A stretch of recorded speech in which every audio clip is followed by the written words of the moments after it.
मंच पर उपस्थित इस पवित्र धरा की जिनको सम्मान मिला है और एक देवी के रूप में, एक मातृशक्ति के रूप में आज हमें प्रमुख अतिथि इस नाते से वास्तविक एक अम्बा के शक्ति के रूप में आज हमें उपलब्ध हुई है।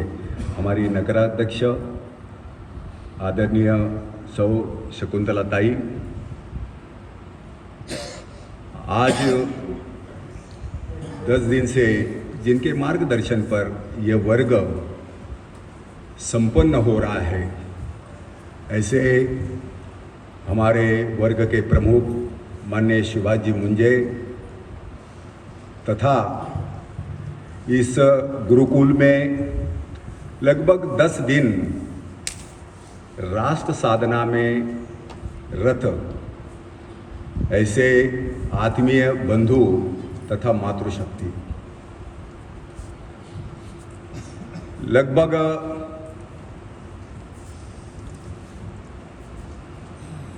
मुझे कल किसी ने कहा कि ये दसरा है, 9 दिन के बाद में दसरा होता है, आज दसरे का ये समापन का कार्यक्रम है। 9 विधीचे घालील नवरात्र, मागेल पोटी पुत्र, आईचा गोंधळ गोंधळ घालील। एक माँ जगदम्बा के सामने संकल्प करती है, दार उघड़ भया दार उघड़, और सूरज अपनी आंखें खोल देता है। ऐसा पवित्र, ऐसा तेज पुंज एक बालक का जन्म होता है और उसके आधार पर जो पराधीन था, जो अस्थिर था, जो विकलांग था, जो लूटा जा रहा था, पीटा जा रहा था, जो अस्तित्वहीन हो रहा था, ऐसे समाज को एकत्रित करके वो एक माता का संकल्प था। और वो संकल्प केवल उसका संकल्प नहीं था, इस भूमि की वो हुंकार थी, इस भूमि की वो पीड़ा थी।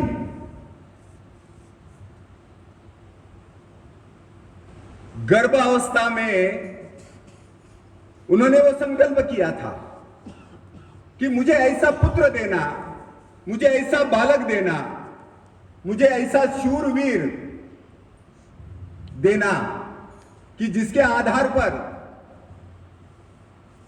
ये जो अस्थिर हुआ समाज है, इसको मैं एकत्रित करूं। कितनी लंबी, कितनी बड़ी सोच। इसलिए मुझे वो याद इसलिए आया कि हमको क्या मांगना है। 10 दिन के बाद में हम आज अपने अपने घर पर चलने वाले हैं। मुझे मालूम नहीं हम यहां क्या समेटने के लिए आए हैं। अगर समेटना है तो यहां की जाते समय एक मुट्ठी भर मिट्टी लेके जाओ। ये मिट्टी में इस भूमि का चारित्र्य बसा है। इस मिट्टी में इस भूमि का एक स्वभाव बैठा है, एक संस्कृति बैठी है, एक संकल्प बैठा है ये मिट्टी में। इसलिए सेगांव ये केवल सेगांव नहीं है, ये आपका और मेरा चारित्र है। यहां से जब हम जाएंगे तो यहां से हम चरित्र लेकर जाने वाले हैं, चित्र लेकर जाने वाले नहीं है। 10 दिन मैंने क्या पाया, तो मैंने अपने आप का चिंतन किया और यह चिंतन में से जितने भी बौद्धिक यहां पर हमने सुने, जितने भी चर्चा हमने सुनी, राष्ट्र के ऊपर का आघात सुना, सामाजिक समरसता का जो संदेश सुना, इस देश की सांस्कृतिक धरा क्या है ये हमने सुनी, यहां पर हमने उसके ऊपर चर्चा भी की। ये सारा समेटते हुए मुझे कुछ आत्मसात हुआ है क्या? मेरा जो हृदय है कुछ गदगद हुआ है क्या? मुझे कुछ संकल्प मिला है क्या? मुझे कुछ आत्म साक्षात्कार हुआ है क्या? तो संत कहते हैं ना, संताच्या संगती मनोमार्ग गती अकळावा श्रीपती देणे पंथे। वो जो पंथ है, वो श्रीपति का जो दर्शन है, वो हमें प्राप्त हुआ है क्या? समाज दर्शन इससे हमें प्राप्त हुआ है क्या? ये थोड़ा सा विचार करने की बात है। इसलिए मैंने ये आपको इसलिए कहा था, जनते हैं जळते हैं जन न देखे वे देवळा म्हणून ये तसे कळवळा। हम क्यों काम करते हैं? तो जिजाबाई का जो संकल्प था, जिजाबाई का जो स्वप्न था, जिजाबाई की जो पीड़ा थी, वो विश्व हिंदू परिषद की पीड़ा है, वो हमारी आपकी पीड़ा है। जलते हैं जन न देखवे डोळा म्हणून ये तसे कळवळा। ये पीड़ा होती है, दुख होता है, दर्द होता है, इसलिए अपना परिवार छोड़कर, अपने पिता माता का दुख छोड़कर अपने घर से दूर इस पवित्र भूमि पर आए। कभी कभी ऐसा है, मन अस्थिर होता है। हमें अगर मुक्ति चाहिए, हमें अगर शक्ति चाहिए, हमें अगर साधना चाहिए, तो हम कहां जाते हैं? तीर्थ स्थल में जाते हैं। देह की शुद्धि चाहिए, तीर्थ क्षेत्र में जाते हैं। इसलिए यहां पर जो हम आए हैं, 10 दिन का जो यज्ञ हमने यहां पर चलाया है, ये यज्ञ आज हमें अंतिम क्षण में नहीं है। ये यज्ञ ये मेरा प्रारंभ है, ये वर्ग का समापन नहीं है। मेरे जीवन का जीर्णोद्धार हो रहा है। 10 दिन में मैंने जो कुछ पाया, आज इसका पूरा समेटकर मैं अपने जीवन का जीर्णोद्धार करने वाला हूं। मैं जिस पद पर हूं, प्रांत स्तर पर हूं, जिला स्तर पर हूं, विभाग स्तर पर हूं, मैं जिस भी स्तर पर हूं, तो मैं यहां से वो सब कुछ लेके जाने वाला हूं यहां पर। और मेरा आज के दिन एक चरित्र गढ़ने वाला है। ये चरित्र आज का गढ़ा नहीं है, हजारों साल से ये देश क्यों टिका है, ये राष्ट्र, ये संस्कृति विश्वगुरु है। वो विश्वगुरु क्यों है? तो ये विश्वगुरु होने के लिए हजारों ऐसे युवकों ने, साधकों ने, संतों ने अपना सब कुछ दांव पर लगाया है।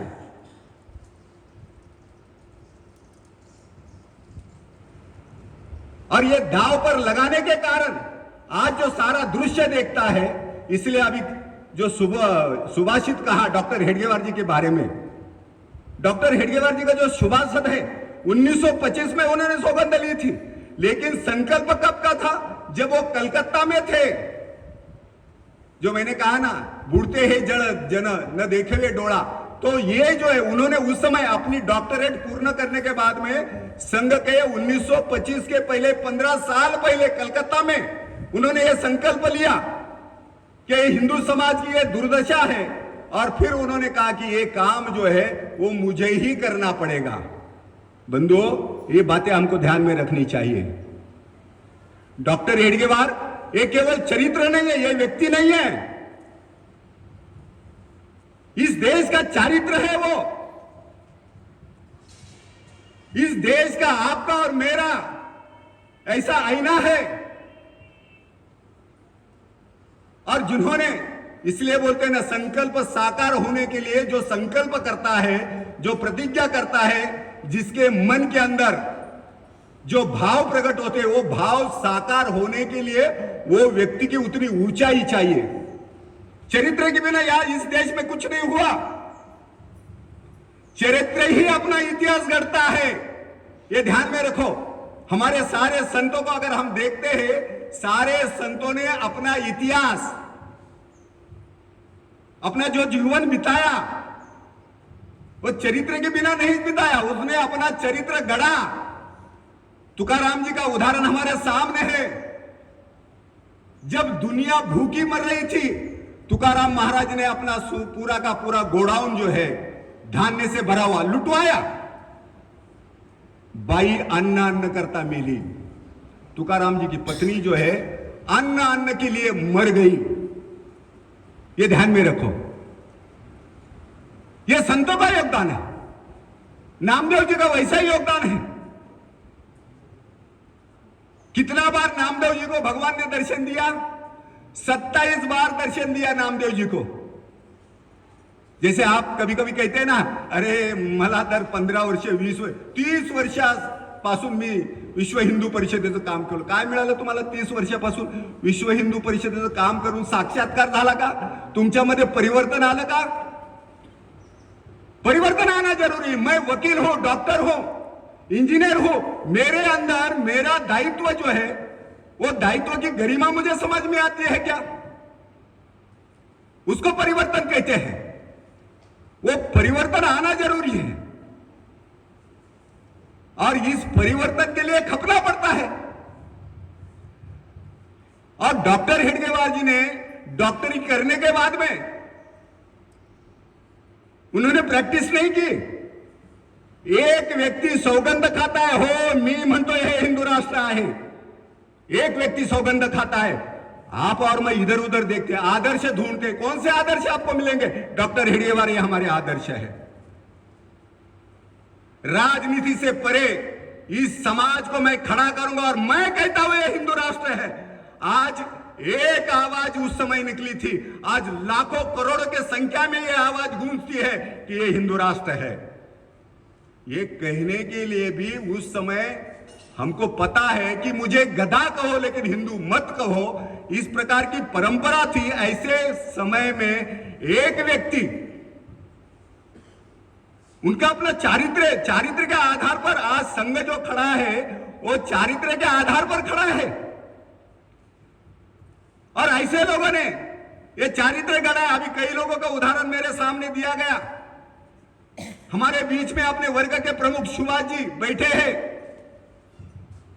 वर्ग में आने के पहले 1 या 2 दिन पहले पत्नी का एक्सीडेंट हो गया.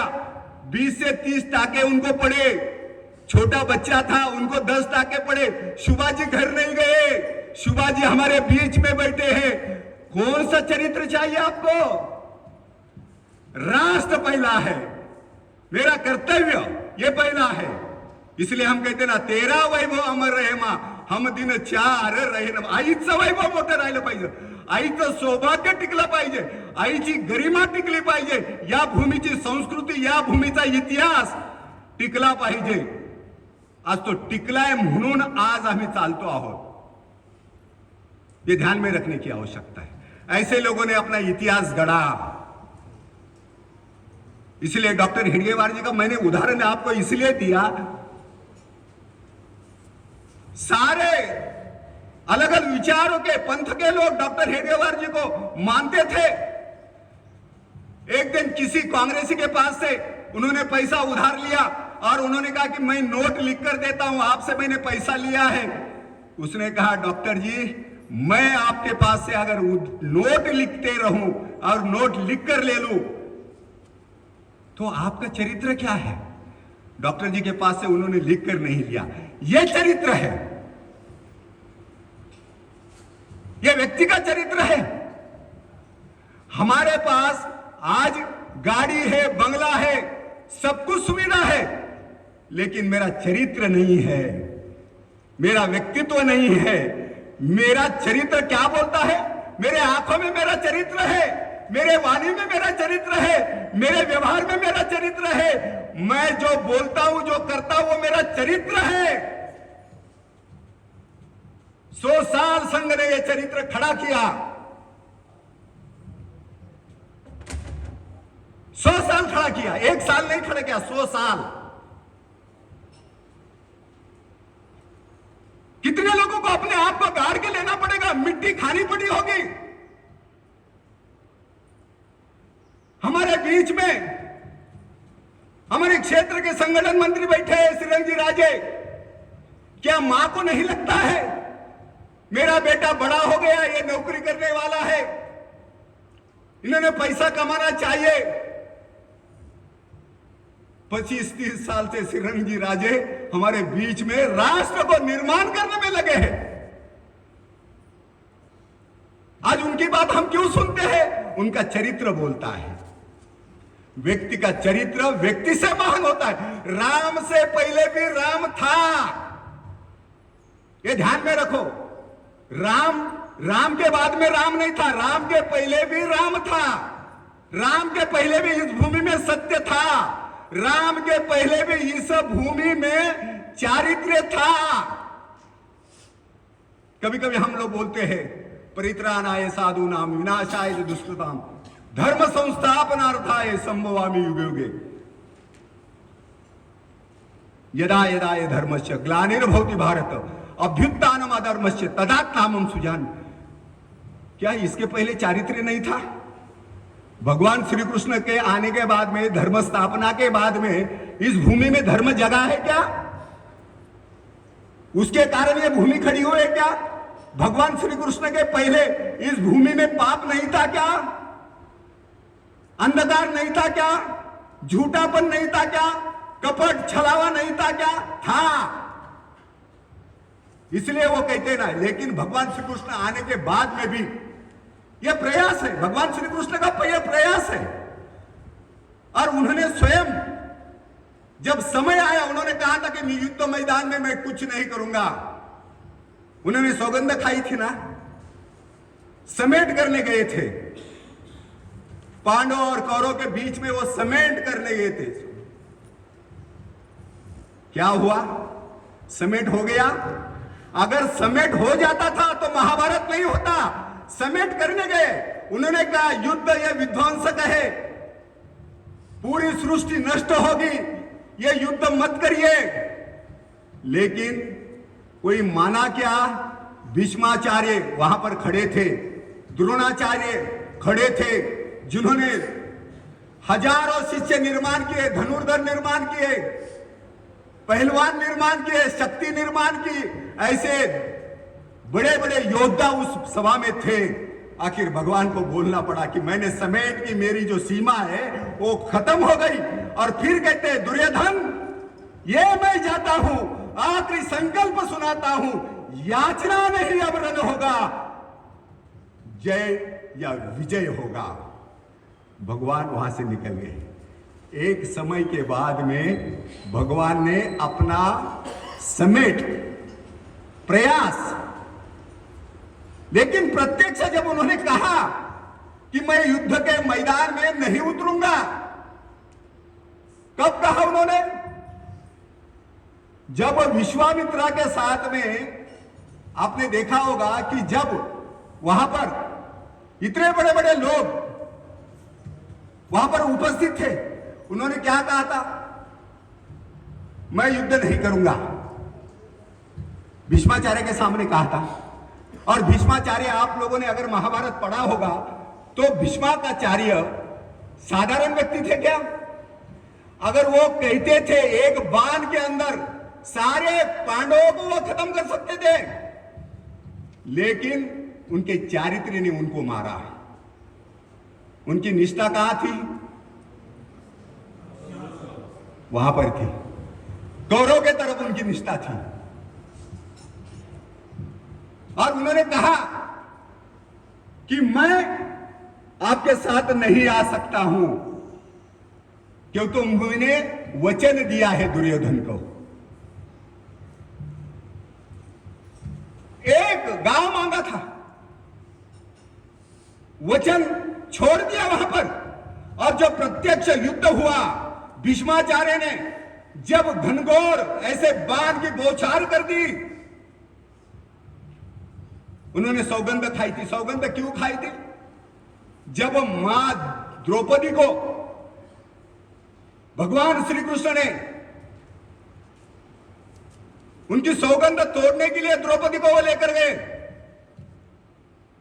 द्रौपदी का चरित्र आपको पढ़ना चाहिए। द्रौपदी का भी चरित्र एक अलग है, जो एक महिला, एक शक्ति, एक नारी, एक ताकत अपने बलबूते पर महाभारत को नचा सकती है, सारे कौरवों का सत्यानाश कर सकती है, जैसे एक महिला रामायण का निर्माण करती है। वो कुब्जा देखा होगा, एक कुब्जा ने पूरे रामायण का चित्र बदल दिया। राम को 14 साल का वनवास करवा दिया उन्होंने। उसी प्रकार से इस मैदान में जिन्होंने सौगंध खाई थी कि मैं हथियार नहीं उठाऊंगा, उसको हथियार उठाने के लिए मजबूर कर दिया। और कारण क्या है कि मेरी निष्ठा कौरव की तरफ है और मैं हाथ नहीं उठाऊंगा, मैं शस्त्र नहीं उठाऊंगा।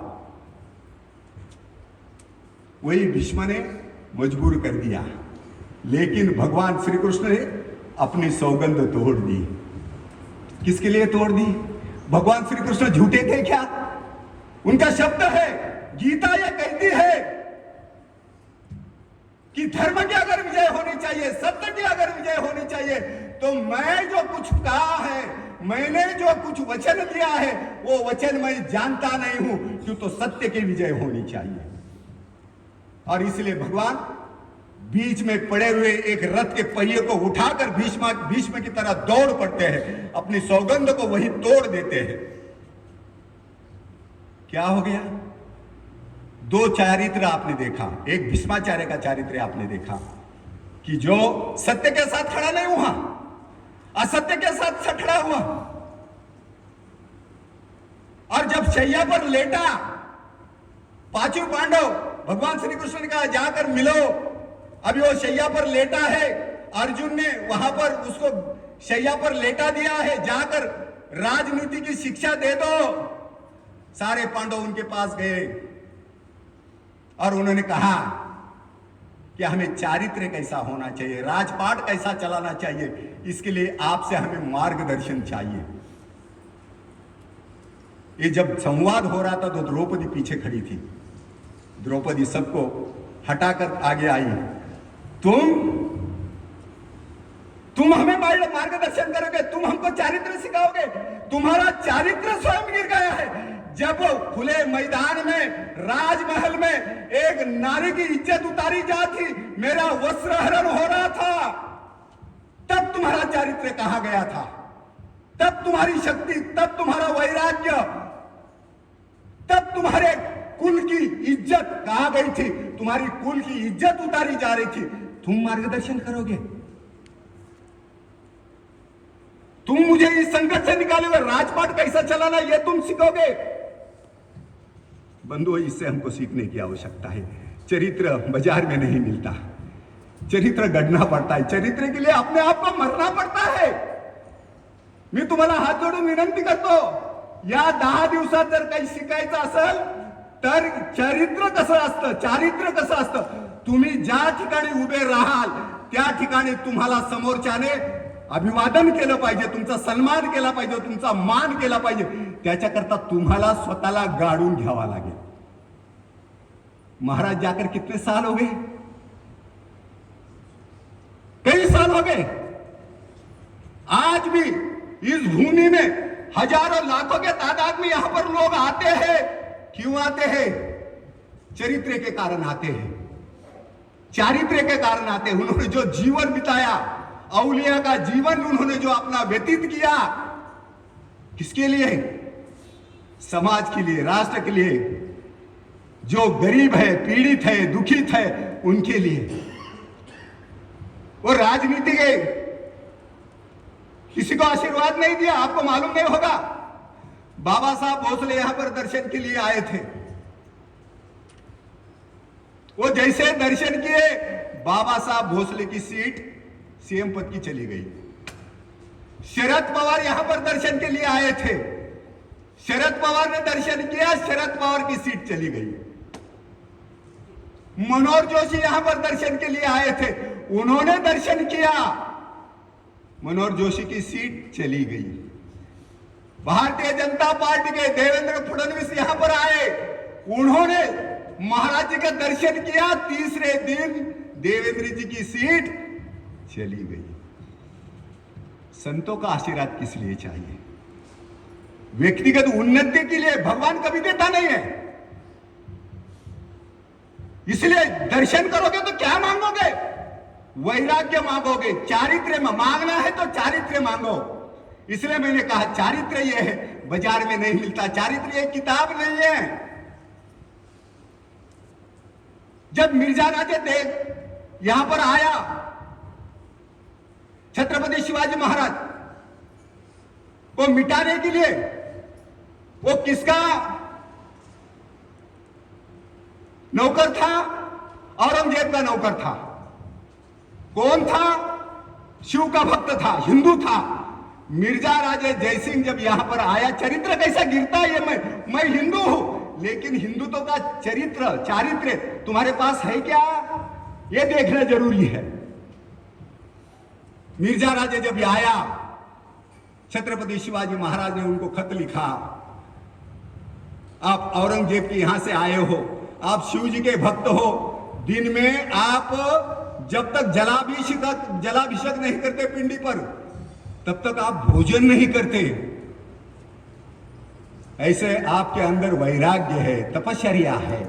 मैं आपको प्रार्थना करूंगा, जो इस भूमि को छीनने आया है, इस भूमि को पारतंत्र में डालने के लिए आया है, जो इस समाज का, हिंदू समाज का सत्यानाश चाहता है, उसके खिलाफ आप और मैं लड़ूंगा। आप मेरे शहंशाह बनिए, आप मेरे राजा बनिए, मैं आपके साथ में एक साधारण सेवक इस नाते से रहने के लिए तैयार है। हुआ क्या? ऐसा नहीं हुआ। जयसिंह, मिर्जा राजे जयसिंह हिंदू होने के बाद में भी वो महाराष्ट्र को मिटाने आया था। हिंदू होकर ये चरित्र है, ये चारित्र है उनका। हिंदू होने से चारित्र नहीं बढ़ता, हिंदुत्व के लिए कर्म करना पड़ता है, अपने आप को मिटाना पड़ता है। ऐसा ही स्वराज्य खड़ा नहीं हुआ।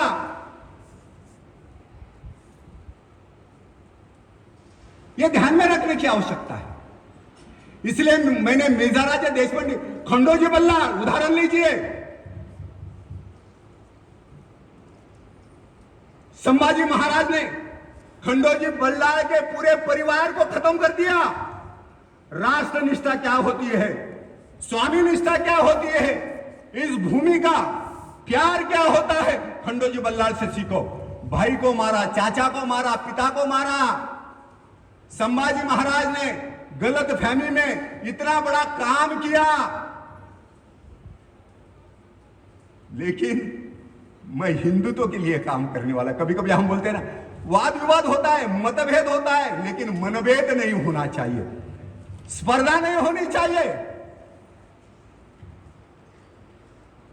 खंडोजी बल्लाळ ने मन के अंदर संभाजी महाराज के बारे में कोई द्वेष नहीं रखा, दुष्टता नहीं रखी। जब गोवा के अंदर एक नदी को बाढ़ आ गई और संभाजी महाराज का घोड़ा जब पानी में बहने लगा, खंडो बल्लाळ ने कूदी मारकर घोड़े को पकड़ लिया और तैरते तैरते घोड़े को अपने स्थान पर लाया। क्या कारण है? स्वामी निष्ठा।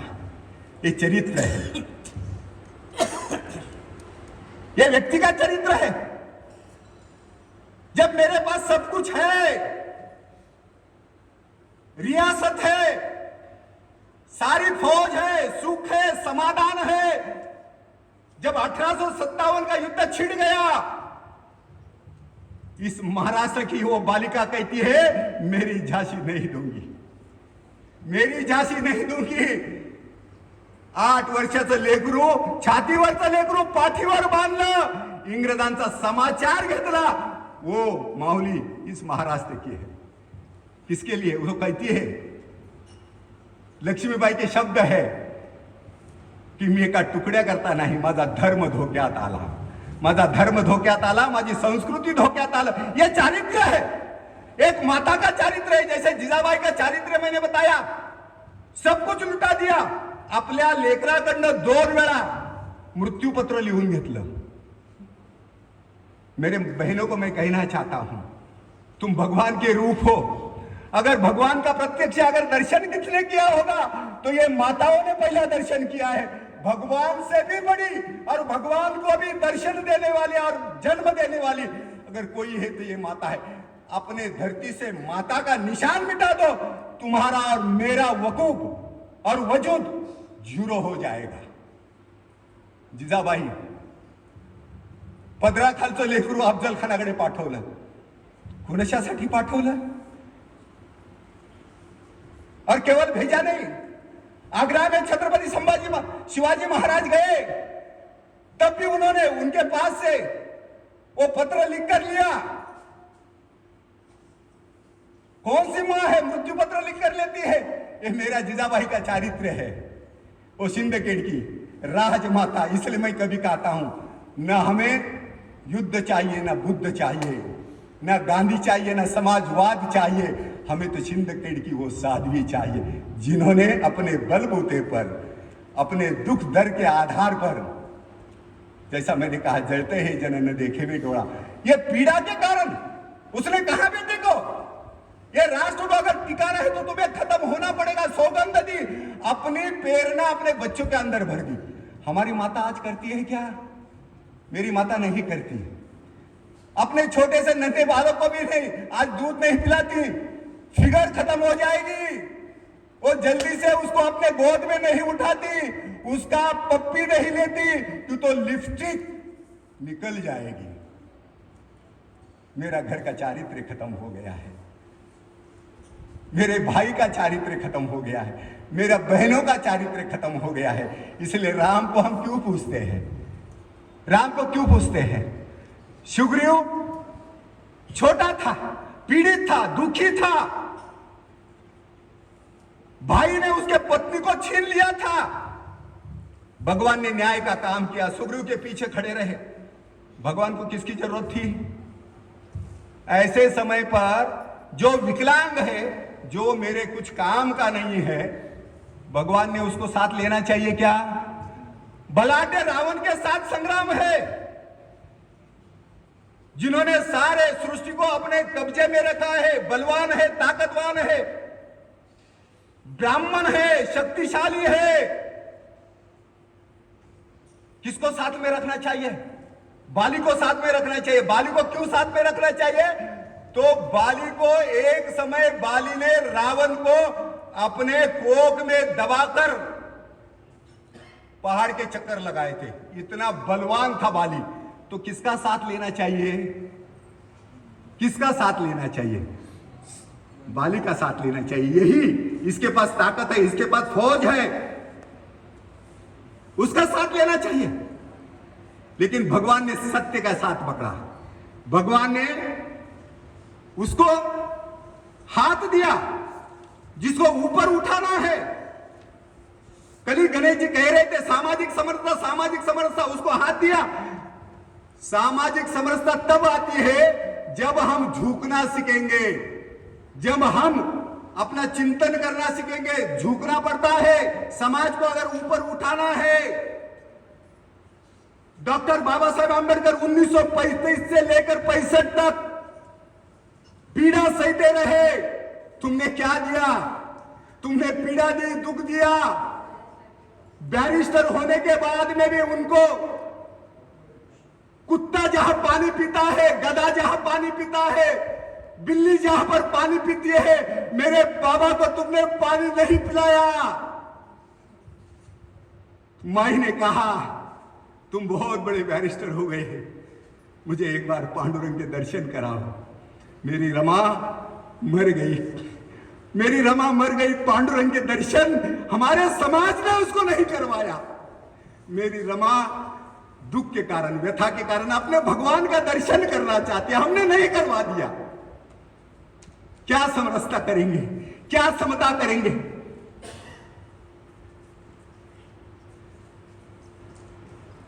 नासिक के कालाराम मंदिर पर वो सामने खड़े हैं, मुझे एक बार राम जी का दर्शन करने दो। दर्शन नहीं करवा दिया। और फिर हम कहते हैं देखो उन्होंने ऐसा किया, उन्होंने जो किया सही किया। तुम्हें दिशा दर्शन किया। उन्होंने संविधान का जो निर्माण किया है वो आपके और मेरे लिए गीता से भी समान है, गीता से भी बड़ा यह संविधान, जो दुखित को, पीड़ित को आधार देता है। आपका और मेरा चारित्र्य बनाता है यह संविधान। ये छोटी बात नहीं है। इसलिए उन्होंने कहा कि मैं जिस धर्म में मरा हूं, जिंदा मैं जन्म लिया हूं, उस धर्म में मैं नहीं मरूंगा। 35 से लेकर 65 तक उन्होंने देखा, लेकिन हमारा कोई शंकराचार्य नहीं गया, हमारा कोई मध्वाचार्य नहीं गया, हमारा कोई महामंडलेश्वर नहीं गया, हमारा कोई संत उनके पास नहीं गया। तो उन्होंने क्या करना चाहिए? 1 साल 35 साल, मैंने कहा ना 20 साल उन्होंने राह देखी कि कोई तो मेरे पास आएगा, मेरा परिवर्तन चाहता है।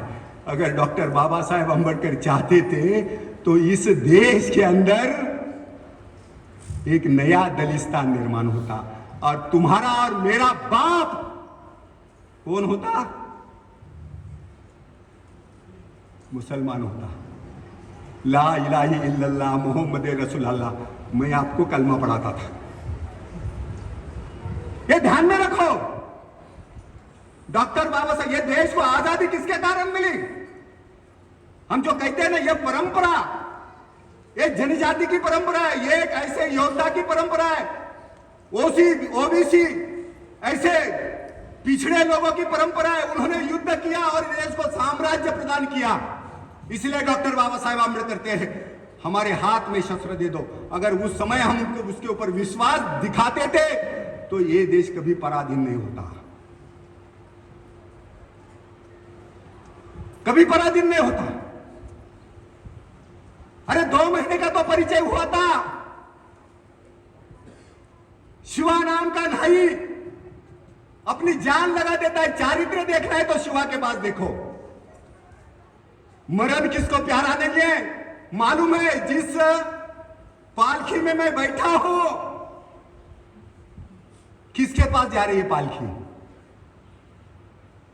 आप और मैं होता तो क्या करते थे? 2 महीना हुआ है परिचय होकर, और 2 महीना परिचय के बाद में आपके अंदर मेरे लिए मरने की इच्छा हो गई, शहीद होने की उम्मीद जाग गई। तो छत्रपति शिवाजी महाराज का चारित्र इतना बड़ा था, इसलिए एक नागी समाज का व्यक्ति उनके साथ में खड़ा हो गया। ये मैं इसलिए कहता हूं। एक बाजू प्रभु देशपांडे, पूरा परिवार उसके ऊपर लुट गया। दोनों भाई पावन खिंड में मर गए, शहीद हो गए। साहेबांच्या कामी येतो तर माझ्या कुळाचा उद्धार होईल। आपण गडावरती जावे महाराज, विशाल गडावरती जा। मालूम है सामने 5000 की फौज और मेरे साथ में केवल 300 लोग हैं। वो चरित्र पढ़ो। आम्ही कहते हैं ना का परंपरा ही इथे आमची थोर राष्ट्रपुरुषांची। आप और मैं आज 2 समय का निवाला खाते हैं ना, यहां पर जो वर्ग संपन्न हो रहा है उसका कारण क्या है? ये कारण उसका है परंपरा ही इथे आमची थोर राष्ट्रपुरुषांची। शिवाजी राणा, प्रताप बाबू, चन्नम्मा कित्तूरची असे वीररत्न या भरतभूमीने जन्म इथे घातले। कोण म्हणते शंड म्हणून स्वातंत्र्य आम्हा दिले? कौन कहता है? हमारे लोग यहाँ पर शहीद हो गए, मर गए, अपना पूरा परिवार मिटा दिया। इसलिए मैंने बाजी प्रभु देशपांडे का उदाहरण आपके सामने, आखिरी दम जब तक तोफ की आवाज नहीं आती, वो उसका वाक्य है, अजून तोपेचा आवाज आला नहीं, आप बाजी मरतो कसा, फिर खड़ा होते हैं। ये बलिदान जो है ना, ये हम अपने बच्चों को नहीं बताएंगे। आपका और मेरा चारित्र किससे निर्माण होता है? ये चारित्र यहां से सीख के जाओ। मेरा परिवार का क्या होगा, मेरा क्या होगा, मेरे स्टेट का क्या होगा, इसकी चिंता मत करो। चरित्र है, चारित्र है, ये व्यक्ति का चारित्र है और इसके साथ में राष्ट्र का चारित्र जुड़ा है। मैं इसलिए कहा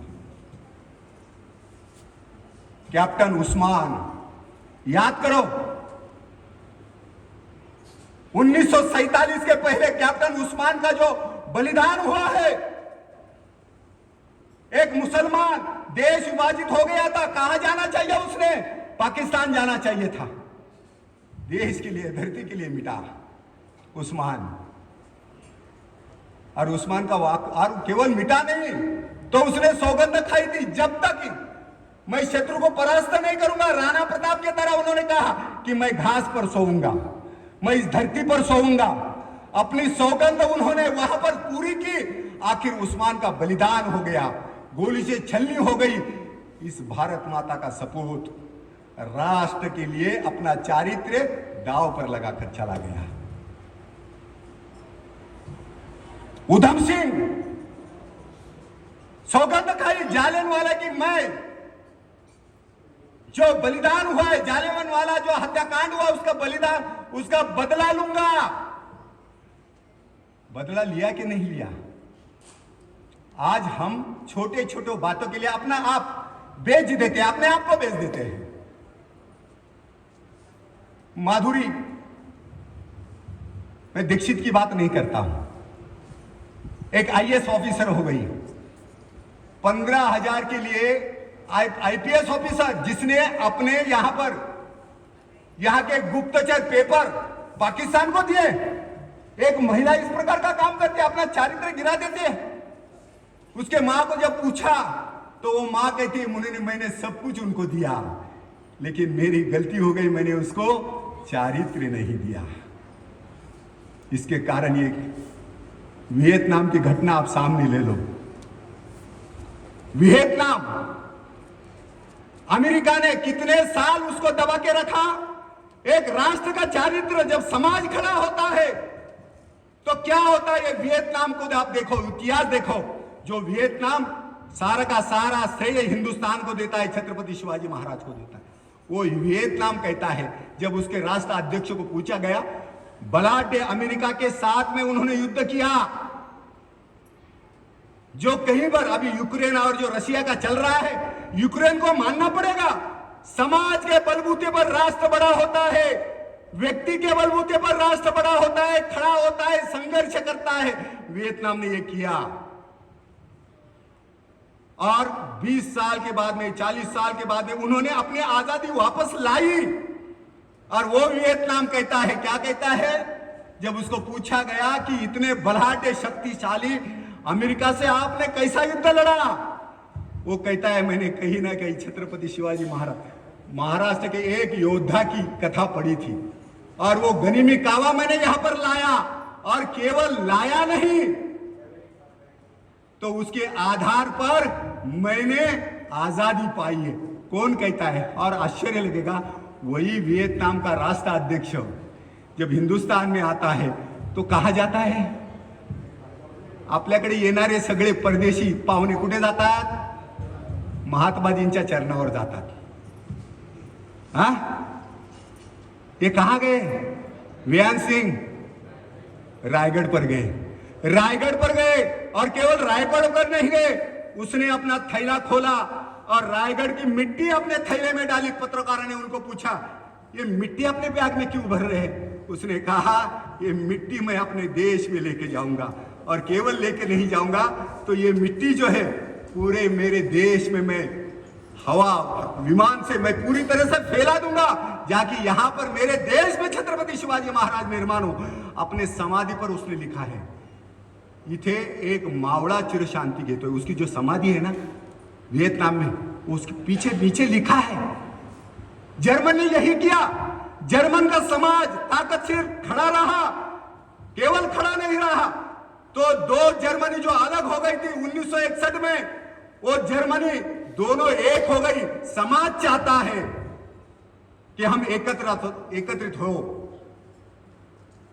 अमेरिका, जब खंडन का, अब्राहम लिंकन अमेरिका का राष्ट्राध्यक्ष था, जब अमेरिका का विभाजन होने को आया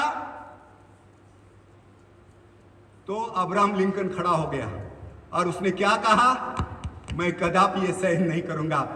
अब्राहम लिंकन का खून हो गया मित्रों, अब्राहम लिंकन का खून हो गया, लेकिन अमेरिका अखंड रही, टूटने नहीं दिया। वही अपने देश में क्या हुआ? जिसने कहा था कि मेरे शरीर के टुकड़े हो गए, किसके टुकड़े हो गए? अपने मातृभूमि के टुकड़े हो गए। हजारों लाखों का कंकाल, मृत्युदेह, हजारों का आवागमन हमने देखा। यह चारित्र का परिणाम है। पोलैंड का उदाहरण आपके सामने है। जब हिटलर ने पोलैंड के ऊपर आक्रमण कर दिया तो पोलैंड छोटा सा राष्ट्र है, समुद्र पानी से घिरा हुआ राष्ट्र है। जब सामने से बड़े पैमाने पर हिटलर की फौज आ रही थी, अभी देश को कैसा बचाना है? इतने बड़े शहंशाह से लड़ नहीं सकते। जब वो आगे आ रहे थे तो फौज ने क्या किया, जिस पानी से, समुद्र से पूरा उनका राज्य घिरा हुआ था, उस पर जो बांध डाल दिया था, उनको मालूम है बांध तोड़ने से पानी का प्रवाह आ जाएगा, लेकिन उसमें ये जो उसके जो फौजी है, जो आक्रमणकारी है, वो भी बह जाएंगे। पोलैंड ने ये युद्ध किया, अपने साथ साथ आखिर फौज को पीछे जाना पड़ा। ये मैंने पोलैंड का उदाहरण, इसे समाज इकट्ठा होता है। इजराइल का उदाहरण आपके सामने है। दुनिया के नक्शे पर इजराइल नहीं था। आपको मालूम है दुनिया के नक्शे पर इजराइल था क्या? कितना साल नहीं था, जरा बताइए। इतिहास पढ़ो। मैं आपसे प्रार्थना करूंगा, विश्व हिंदू परिषद का काम करना है, इसलिए मैंने कहा आप डॉक्टर हो, वकील हो, अलग अलग स्तर के लोग मेरे बैठे हैं, मैं आपको प्रार्थना करूंगा, तुम्हारे बिना विश्व हिंदू परिषद अधूरी है। यहां से, इसलिए मैंने कहा यहां से लेके जाना है, वो लेके जाना है। अगर आपको लगा तो ये मिट्टी लेके जाओ। मैं तात्याराव के पास गया था, इंग्लैंड गया था, जहां पर इंडिया हाउस है, वहां की मिट्टी आज भी मेरे घर में पड़ी है। मैं हर दिन उसका टीका लगाता हूं। ये मिट्टी, ये मेरा जज्बा है, ये मेरी ताकत है, ये मेरा साहस है, ये मेरी उम्मीद है। अनादिमी अनंतमी अवध्यमी भला मजला मारिल ऐसा रिपू कौन जन्मला। शत्रु को आव्हान देने वाला शहनशाह, पूरा परिवार मिळ गया। काय मिळालं सावरकरांना? हा, काय मिळालं? त्यांनी जर आपल्या घराची होळी केली असेल, तुमच्या घराला काय धाड भरली? अरे तुमचं लेकरू सुद्धा मेलं पाहिजे ना। एक दाना मरता है, हजारों दाने ऊपर आते हैं। आप कौन है? आम्ही म्हणतो क्या लाए थे, क्या लेके जाएंगे। ऐसे अंधश्रद्धा भरे शब्द, नपुंसक भरे शब्द हम लेकर जाते चलते हैं। क्या लाए थे? अरे तुमने क्या लाया था? तुमने नसीब लाया था, अपना कर्म करके जाना है। ऐसे भगोड़ो महात्मा, संत, प्रवचनकार जब ऐसे खोखले उदाहरण देते हैं, क्या लाया था, क्या ले जाओगे। अरे जिसके झोली में स्वराज्य डाल दिया रामदास जी के। छत्रपति शिवाजी महाराज का चरित्र मैं बताने की जरूरत है? रामदास जी मिले, स्वराज्य मुझे नहीं चाहिए, रामदास जी के झोली में डाल दिया, ये स्वराज्य आप संभालिए, ये हिंदवी स्वराज्य है। किसका स्वराज्य था? सौगंध क्या खाई थी? भोसले घराणे की इच्छा आहे क्या? हे राज्य श्रींचं व्हावं असं जिजाबाईची इच्छा आहे, हा शहाजी राजांची इच्छा आहे, संभाजीची इच्छा आहे, कुणाची इच्छा होती? एक जगदम्बे की इच्छा है, मां शंभू की इच्छा है। अफजल खान को ऐसा ही नहीं मारा उसने, प्रतिशोध बदला। चारित्र निर्माण होता है तो चारित्र से स्पंदन आता है, चारित्र से वो आविर्भाव जगता है, स्वाभिमान जगता है। इसलिए यहां पर आए हुए 27 साल छत्रपति शिवाजी महाराज कितने महान है, वो जाने के बाद में भी शिवाजी महाराज का मराठा और ताराबाई ने औरंगजेब की कबर यहां पर खोदी। एक महिला सौगंध खाती है, प्रतिज्ञा लेती है। छत्रपति शिवाजी महाराज का उदाहरण, चरित्र मैंने इसके लिए आपके सामने रखा। अनेक राष्ट्रों का चरित्र मैंने आपके सामने इसलिए रखा। 50 साल की सजा लगने के बाद में भी वो ताईया और माई का और तात्याराव का संवाद पढ़ी है। मैं इतना केवल कहता हूं, तात्याराव की उम्र क्या थी? 30 वर्षाचे तात्याराव, विनायक दामोदर सावरकर 30 वर्षाचं वय, बायको किती वर्षाची आहे? 26 वर्षाची बायको आहे। 50 वर्ष, जगाच्या कुठल्याही व्यक्तीला एवढी मोठी शिक्षा ऐकली सुद्धा नव्हती। 50 वर्षाची तात्यारावांना शिक्षा झाली। तात्यारावांनी जजला काय उत्तर दिलं माहितीये ना? जिसको कॉन्फिडन्स बोलते हैं ना, विश्वास। तात्यारावांनी सांगितलं 50 वर्ष तुमचं राज्य तर राहणार आहे का? हा कॉन्फिडन्स आहे, हा विश्वास आहे। हे मी तुम्हाला का सांगतोय? समारोपाचं मी भाषण नाही करत। पीडा होते, दुःख होतं, इथून जायचं तर काय घेऊन जायचं? या मातीमध्ये तेवढी ताकद आहे, छत्रपती शिवाजी महाराजांच्या नावात तेवढी ताकद आहे। म्हणून तुम्हाला ते उदाहरण एवढं करता दिलं, तात्यारावांचं उदाहरण एवढं करता दिलं। 50 वर्षाची सजा लागली, माई 2 पावलं पुढे होतात. माई 2 पावलं पुढे होतात. तात्यारावांच्या पायाला हात लावतात. तात्याराव म्हणतात, माई हे काय करता? मला 50 वर्षाची शिक्षा झाली म्हणून नाही म्हटले. माईचे शब्द आहेत, मेरे बहनों हे वाक्य याद रखो. माई कहती है, ही पावलं एकदा बघू द्या, ही पावलं एकदा बघू द्या. पुढच्या जन्मी जर मला इच्छा झाली भगवानकडे काय मागावं, परमात्माकडे काय मागावं, तर हीच पावलं मला तू माझ्या पदरी घाल पुढच्या जन्मी. हे माईचे शब्द आहेत. आणि तुम्ही जर सत्यवान असाल, माई का आख हे वाक्य आहे, तुम्ही जर सत्यवान असाल तर मी सावित्री आहे. मी तुम्हाला अंदमानात ना परत या महाराष्ट्राच्या भूमीमध्ये परत मी आणील. हे ताई माईचं चरित्र आहे. बगूर मधून ज्यांना घराला बाहेर काढून दिलं, फेकून दिलं, अछूत अशी वागणूक दिली, त्या ताई माईने बाहेर फिरताना 10व्या दिवसाचं काय म्हणतात त्याला, जे आम्ही नैवेद्य ठेवतो ना, भाताचे ओंडके ठेवतो, तो नैवेद्य ताई आणि माईने माझ्या खाल्ला आणि आपल्याला जगवलं. मी का म्हणतो तुम्हाला, हे चारित्र्य आहे. हे चारित्र्य मला जगवतं, हे चारित्र्य मला प्रेरणा देतं, हे चारित्र्य मला राष्ट्राच्या संकटामध्ये उभं राहण्याची बळ देतं. हे बळ आपल्या ठिकाणी असलं पाहिजे. म्हणून या वर्गातनं मी मगाशीच म्हटलं, ही पुण्यभूमी आहे. मागायचं तर हे मागितले, इतना तो कर देना स्वामी जब प्राण तन से निकले, गोविंद नाम लेकर ये प्राण तन से. पीतांबरी कशी है, मुख में हो असी है, उस वक्त जल्दी आना, नहीं श्याम भूल जाना, राधा को साथ लाना, जब प्राण तन से निकले. ये हमारी यातना होनी चाहिए. इसलिए भारत माता के चरणों में केवल एक सौगंध खाना है. ए मां, जो बीत गया है भारत माता के सामने जाते समय, ये स्थान छोड़ते समय,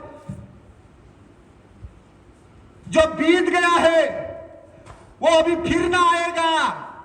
तेरे सिवा भारत मां मेरे जिंदगी में कोई नहीं आएगा. जो बीत गया है वो पल फिर ना आएगा. तेरे सिवा मेरे जिंदगी में और कोई नहीं आएगा.